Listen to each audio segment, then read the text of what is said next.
As far as macadamia orchards go, from above this one looks a lot like many others. But upon closer inspection, there's a whole hidden world beneath these trees. And in it, an army of beneficial bugs fighting the good fight. People call them natural enemies of pests, but farmers often call them beneficials. Most insects have natural enemies that will feed on them, and virtually every pest in our crops has at least one or more natural enemies. So we're interested in maximising the activity of those natural enemies. In other words, encouraging the bugs that don't cause problems to kill the bugs that do. It's a simple strategy and one that greatly appeals to Ross Arnett, who owns this property. I've always kind of been interested in how can you make the orchard work better? How can you spray less and be much more environmentally friendly? So it's kind of over time I've got a network of friends that I've met that think along similar lines, and then those things have grown from there. Ross is the 5th generation from his family to farm this land. But it's been less than 2 decades since he decided to take the farm from beef cattle into macadamia nuts.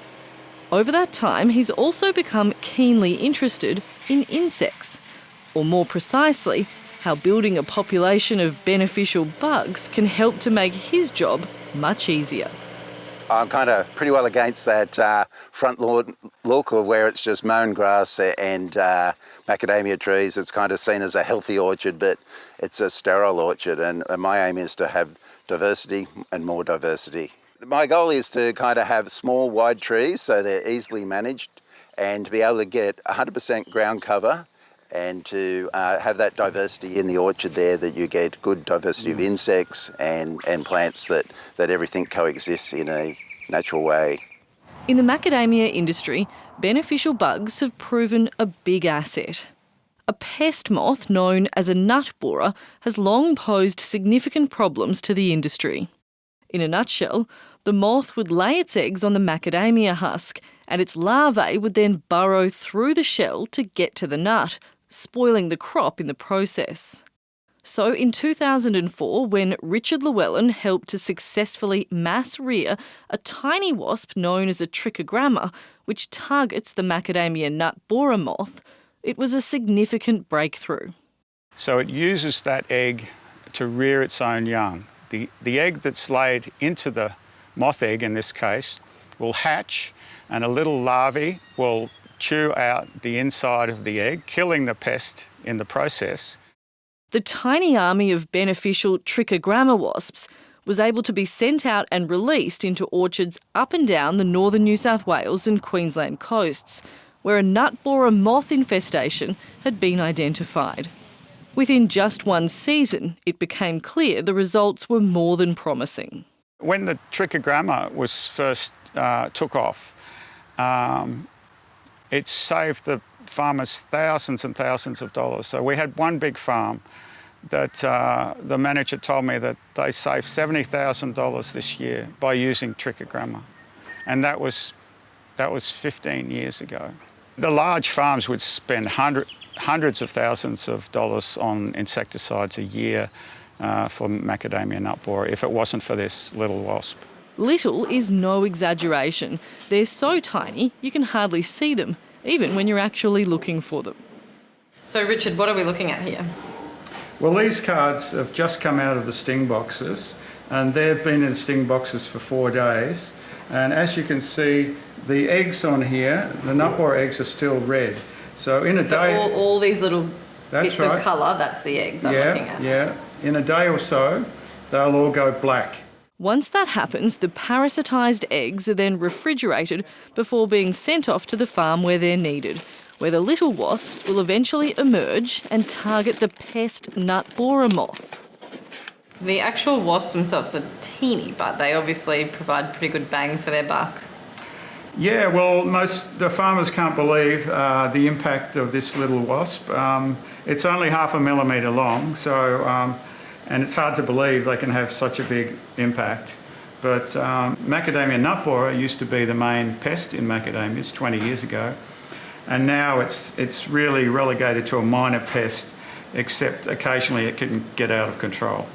And can you put that down to these kind of bugs? Oh, definitely, yeah. Yeah, they've had district-wide benefits for the macadamia industry, and it's probably been one of the most successful biocontrol agents in Australia, actually. The success of the trichogramma has meant Richard Llewellyn and the team here at Bioresources are kept busy rearing many millions of these tiny prey at this insectary near Woodford in southeast Queensland. We have quite a tight season with that. It goes for about 8 weeks through 8 to 10 weeks through the summer, and we would send out to over 400 farms every week, probably over 2 million wasps a week.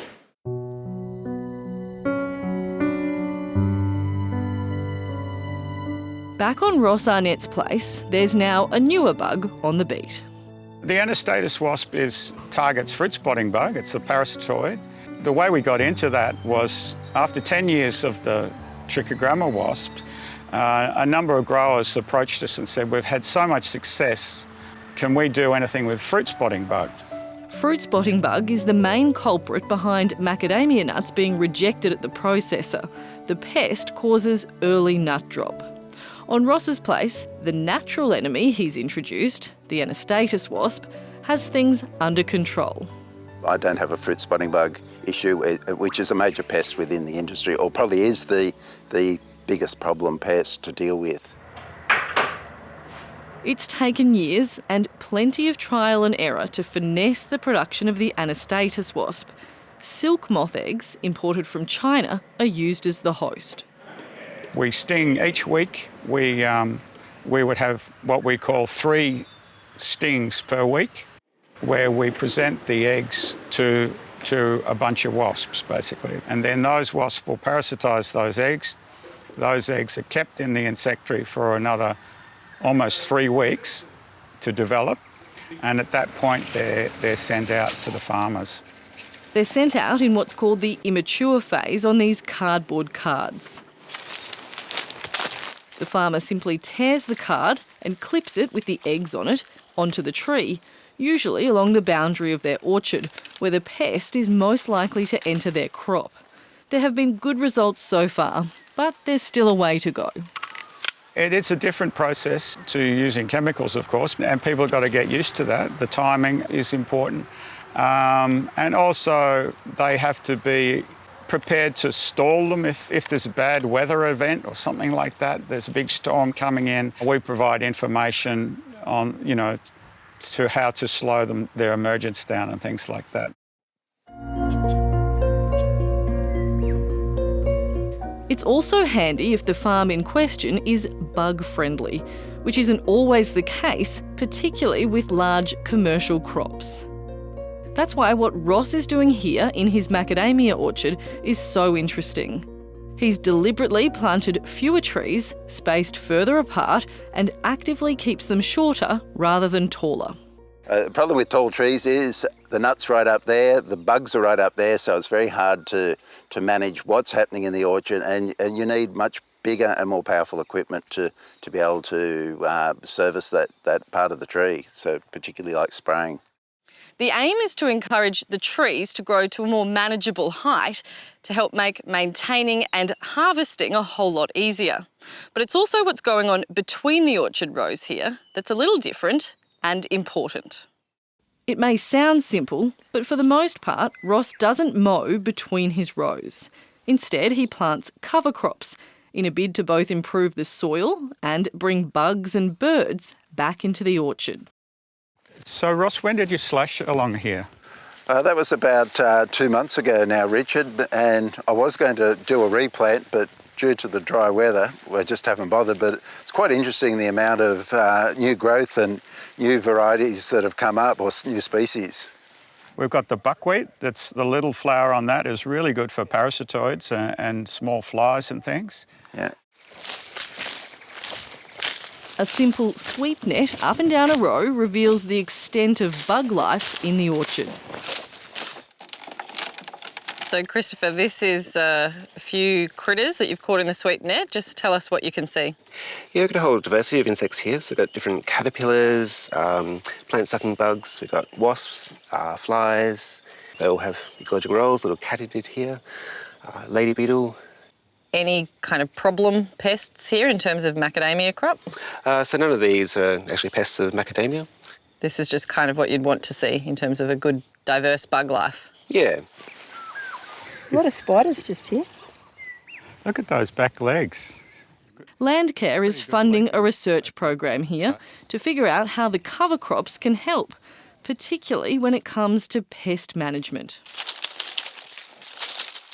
What we are aiming for with this kind of change in farm management is a much more complex food web, and so you get more diversity of insects, you get more diversity even in the soil in invertebrates with things like worms, and obviously birds are huge insectivores, and you'll get a lot of birds coming back into orchards, which will also contribute to pest suppression. So letting nature do a lot of the work that farmers have been relying on chemicals to do for them for the last couple of decades. The farm gate value of the Australian macadamia industry is around $290 million, and it's growing quickly. By 2025, it's estimated some 48,000 hectares of land will be planted to macadamia orchards. So, with the ability to make a big impact on potentially costly pests, the business of beneficial bugs could also be set to boom. Farmers are becoming more and more aware of that. Part of our mission, if you like, is to educate and learn ourselves. There's so much to learn about all these relationships.